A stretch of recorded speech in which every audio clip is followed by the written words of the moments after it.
इस धरती पर नारी के कारण कई सारे विध्वंस हुए हैं, कई सारे भाई भाइयों में लड़ाइयाँ हुई है, राज्यों में लड़ाइयाँ हुई है, यहाँ तक कि देशों के बीच में नारियों के कारण जंग छिड़ गई।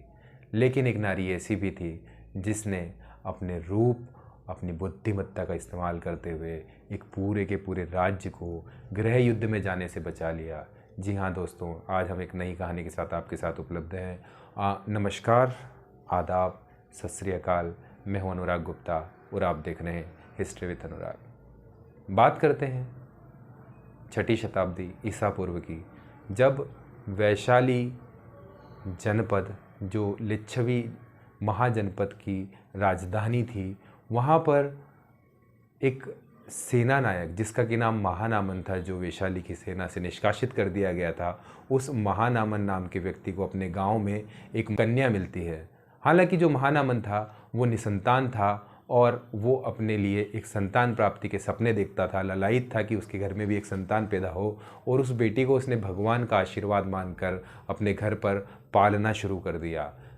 समय बीतता जाता है, बेटी बड़ी होती जाती है। दोस्तों, उसका जो नामकरण था आम के पेड़ के नीचे मिलने के कारण आम्रपाली किया जाता है। बेटी बड़ी होती जाती है और उसकी माँ इसी दौरान गुजर जाती है, और उसकी आर्थिक स्थिति कुछ ठीक ना होने के कारण वो उस गांव को छोड़कर पुनः वैशाली आ जाता है। अब वो सेना नायक नहीं था, लेकिन उसके कुछ मित्र जो सेना में थे वो उनके साथ रहने लगता है और वहाँ अपना जीवन यापन शुरू करना लगता है। लेकिन आम्रपाली के जीवन में एक बहुत बड़ा बदलाव वैशाली में आने वाला था। वो क्या था कि आम्रपाली इतनी सुंदर थी, इतनी सुशील और इतनी चुटीली उसकी अदाएँ थी कि पूरा नगर आम्रपाली का दीवाना होता जा रहा था। नगर में कितने ही बड़े लोग हों, चाहे वो सामंत हो, चाहे वो राजपुत्र हों, चाहे बड़े बड़े धनी महान सेठों के बेटे हों, वो सभी आम्रपाली के दीवाने होते जा रहे थे। और दीवानगी का आलम ये था दोस्तों कि आम्रपाली के लिए भी एक दूसरे को मारने काटने को भी तैयार थे।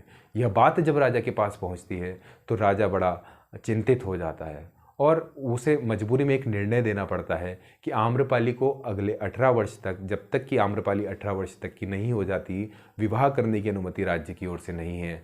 आम्रपाली विवाह नहीं कर पाएगी 18 वर्ष की उम्र तक, ये आदेश राज्य के द्वारा पारित होता है, और आम्रपाली 18 वर्ष तक की उम्र तक विवाह नहीं करती है। लेकिन उसकी सुंदरता के चर्चे, उसकी कामुकता के चर्चे पूरे नगर में बने रहते हैं। और जैसे ही वो 18 वर्ष की होती है, राजा को अपने निर्णय का दोबारा समीक्षा करनी पड़ती है, और अब सभी सभासद उपस्थित होते हैं राजभवन में, और वहाँ सामंत और सामंतों के पुत्र, राजाओं के पुत्र भी उपस्थित होते हैं, और वो सभी ये तैयारी करते हैं, वो ये सुनिश्चित करते हैं कि वैशाली में आम्रपाली की शादी किसके साथ हो।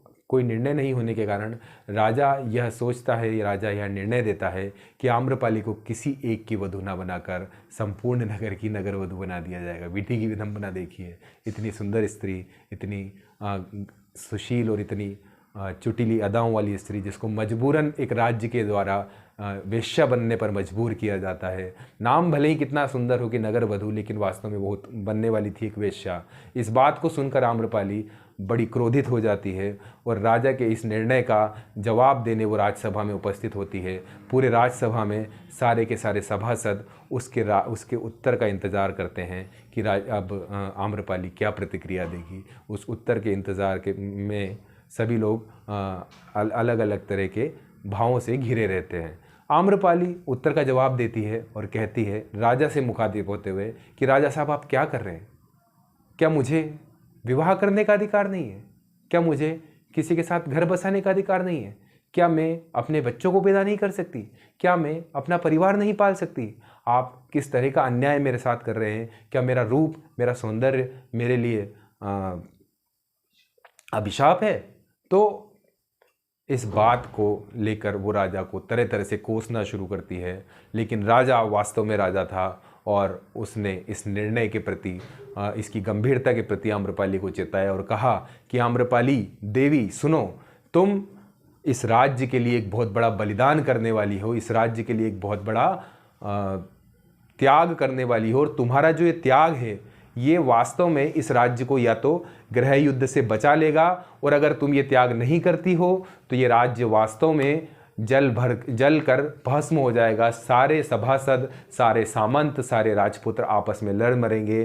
तुम अगर किसी एक से शादी भी कर लेती हो तो भी बाकी के सामंत या तो तुम्हें मार डालेंगे या बाकी के सभासदों को मार डालेंगे और अपने बाहुबल का प्रयोग करेंगे, और वो बाहुबल कहीं ना कहीं अपने इस राज्य का ही नाश कर देगा, समूल नाश कर देगा।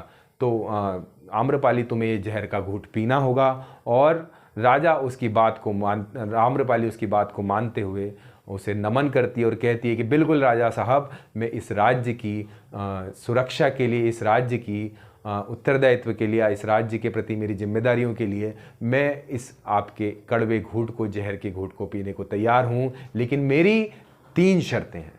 अब ये बड़ी मुख्य बात होने वाली है। 3 क्या शर्तें रखेगी? पूरे सभा में इस बात को लेकर आश्चर्य था। तो आम्रपाली अपनी 3 शर्तें रखती है। पहली शर्त ये कि उसे एक विशाल भवन दिया जाए, महलनुमा भवन दिया जाए, और उसका नाम रखा जाए सप्त प्रसाद। विशाल भवन जो होगा उसमें कौन आएगा कौन जाएगा इसका निर्णय स्वयं आम्रपाली करेगी। और दूसरी शर्त ये थी कि उसे बहुत सारा सोना दिया जाएगा।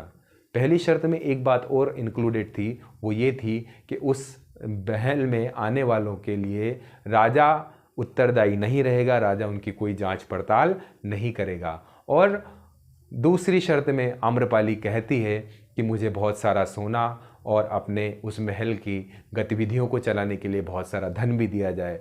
तीसरी शर्त जो वो रखती है कि उस भवन की देखरेख करने वाले कर्मचारी, वहाँ रहने वाली गणिकाएं, वहाँ रहने वाला कोई भी व्यक्ति केवल और केवल आम्रपाली का आदेश मानेगा। राजा का किसी भी प्रकार का हस्तक्षेप उस सारे कार्यकलाप में नहीं होगा। राजा सहर्ष सारी शर्तें स्वीकार करते हुए उसे सारी सुविधाएं प्रदान करता है, और आम्रपाली इस सुविधा को ग्रहण करते हुए वैशाली की नगर वधू बनने को तैयार हो जाती है। वैशाली में खुशी की लहर दौड़ जाती है। सारे युवकों के बीच, सारे सामंतों के बीच बड़ा कहना चाहिए कामुकता का भाव आ जाता है दोस्तों। कहना चाहिए कि हवस का भाव आ जाता है। जो कुछ समय के लिए पहले उसे पाना चाहते थे, आज उसे हवस की नज़रों से देखना शुरू करते हैं। खैर, कहानी बहुत बड़ी है। इसके जो प्रमाण हैं वो बहुत पुराने हैं। बहुत बड़ी कहानी होने के कारण एक ही समय में, एक ही अंश में इसको लपेट पाना संभव नहीं है, इसको कह पाना संभव नहीं है। आम्रपाली जो थी वो किसकी पुत्री थी? किस तरह से उसका भविष्य क्या होने वाला था?